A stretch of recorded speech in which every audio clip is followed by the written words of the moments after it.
Hello dear friends, once again welcome to Angel for English. અંગ્રેજી શીખવા માટે આપનું એન્જલમાં હાર્દિક સ્વાગત છે.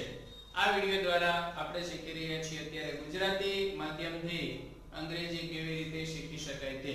તેમાં વ્યાકરણ ઉપરાંત સ્પોકનની પ્રેક્ટિસ વગેરે વિવિધ પ્રકારના વિડિયોનો સેટ અમે તમારી સામે મૂકી રહ્યા છે YouTube ઉપર અને CD DVD દ્વારા, WhatsApp દ્વારા, હાઈપ દ્વારા. ઓકે. www.angelforenglish.com પર તમને ગુજરાતીથી અંગ્રેજી શીખવા માટે, હિન્દીથી ઇંગ્લિશ શીખવા માટે અને ઇંગ્લિશ ટુ ઇંગ્લિશ શીખવા માટેની પોસ્ટ લોટ્સ ઓફ મળી રહેશે, પ્રેક્ટિસ પણ મળી રહેશે. ઓકે, અત્યારે આ વિડિયોમાં આપણે ચર્ચા કરીએ છીએ અત્યારે જે સિરીઝ ચાલી રહી છે એ પ્રિપોઝિશન્સની છે, નામયોગી અવ્યય. એ વિવિધ પ્રકારના નામયોગી અવ્યય જે ટાઈમ દર્શક છે, પ્લેસ દર્શક છે, એક્શન દર્શક છે, રાઈટ, એ બધાને અલગ અલગથી આપણે અભ્યાસ કરીએ છીએ. એમાંનું એક પ્રિપોઝિશન લઈએ છીએ અત્યારે by, રાઈટ. by મતલબ દ્વારા, વડે, થી, નજીક. આટલા આના વિવિધ રીતે ગુજરાતી અર્થ થશે, પરંતુ ગુજરાતી જોઈને એનો ઇંગ્લિશમાં ડાયરેક્ટ ઉપયોગ નહીં કરી શકીએ, કારણ કે કયા સંદર્ભમાં, કયા રેફરન્સમાં, કયા કોન્ટેક્સ્ટમાં વપરાયું છે એ સમજવું, જાણવું અને પછી એનો યુઝ કરવો એ બહુ મહત્વની વાત છે. ઓકે, લિસ્ટ આપ્યું છે એ મુજબ આપણે ચર્ચા કરતા જઈએ. પહેલા આપ્યું છે vehicles. ઓકે, તો બાય છે એ વાહનો સાથે પુષ્કળ પ્રમાણમાં વપરાય છે. બસ દ્વારા, બાય બસ. ટ્રેન દ્વારા, બાય ટ્રેન. ટેક્સી દ્વારા, બાય ટેક્સી. બાય ટ્રક કે વિમાન દ્વારા, બાય પ્લેન વગેરે. આવી રીતે વાહન સાથે વપરાય છે. અમે બસ દ્વારા અપડાઉન કરીએ છીએ. વી કોમ્યુટ બાય બસ, અથવા તો તે બસ દ્વારા અહીં આવ્યો કે બસમાં અહીં આવ્યો. હી કેમ હિયર બાય બસ. બીજી મહત્વની વાત એ છે કે આવી રીતે બાય સાથે જ્યારે વ્હીકલ હોય તો સમજવાનું, ત્યારે પાછળ કોઈ આર્ટિકલ નહીં લખાય. ઉપરાંત બાય માય કાર કે બાય હિઝ કાર કે બાય અવર કાર એવી રીતે પણ નહીં હોય. એનું કારણ એ છે કે બાય બસ એટલે ભાડું ચૂકવીને આવ્યા એવા અર્થમાં લેવાનું છે આપણે. જ્યારે મારી કે તમારી કારમાં આવે તો પ્રાઇવેટ વ્હીકલમાં આવ્યા ગણે, અને ત્યાં કોઈ ભાડું તો ચૂકવવાનું આવતું નથી. તો એ સંદર્ભમાં ઇન શોર્ટ અહીંયા બાય અ ટ્રેન કે બાય અ ટેક્સી નહીં આવે, દય નહીં આવે, અને હિઝ, હિમ, હર વગેરે શબ્દોનો પણ યુઝ નહીં થાય. એક પછી બીજું છે ટાઈમ. ટાઈમ સાથે બાય કેવી રીતે વપરાય છે એ જોઈએ હવે. બાય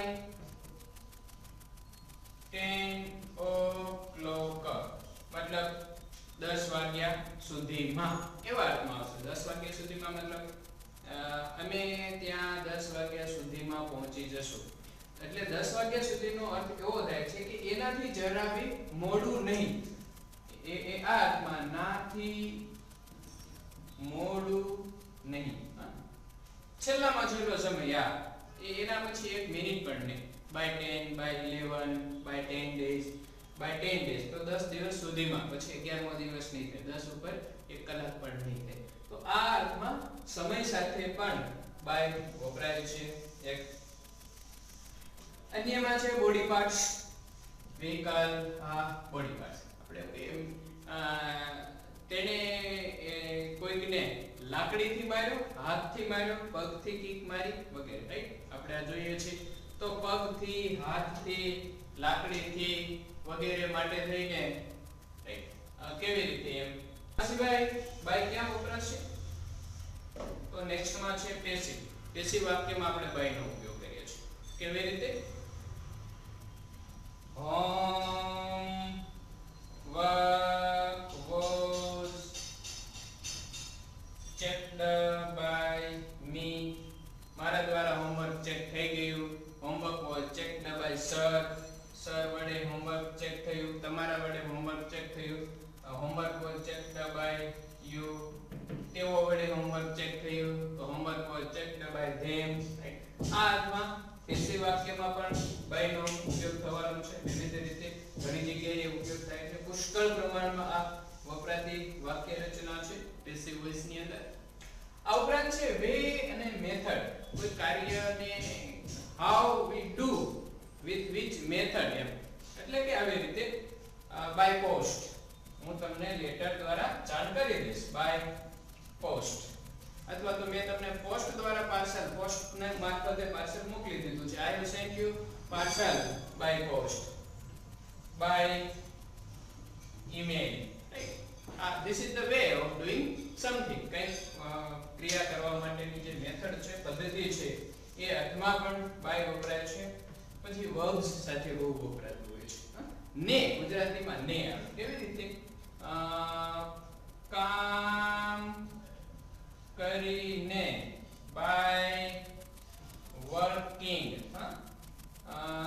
જોઈને તો by seeing અથવા તો by watching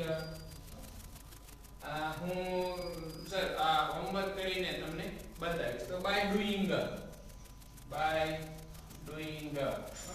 લખીને તમે મને લખીને આપો by writing તો આ અર્થમાં verbs સાથે ક્રિયાપદો સાથે પણ વપરાતું હોય છે by નો યુઝ થાય છે વોચ ઘડિયાળ આપણે કે તમારી ઘડિયાળમાં કેટલા વાગે what is time in your watch ની ત્યાં વપરાશે what's time by your watch એકા પછી રન્સ વિકેટ્સ હા એ કયા અર્થમાં એ ભારત 5 વિકેટથી મેચ જીત્યું ભારત 5 રનથી મેચ જીત્યું ભારત આટલી સિરીઝથી રન મેચ જીત્યું તો ઇન્ડિયા અથવા Indian team India won match by 5 runs અથવા તો 5 wickets અહીંયા આ અર્થમાં by નો યુઝ થાય છે અને છેલ્લે છે near નજીક આપણે એમ કહીએ ઓકે કાલે મારે સેમિનારમાં બોલવાનું છે તું પ્લીઝ એક કામ કરજે ને તું મારી બાજુમાં ઊભી રહેજે અથવા તો મારી બાજુમાં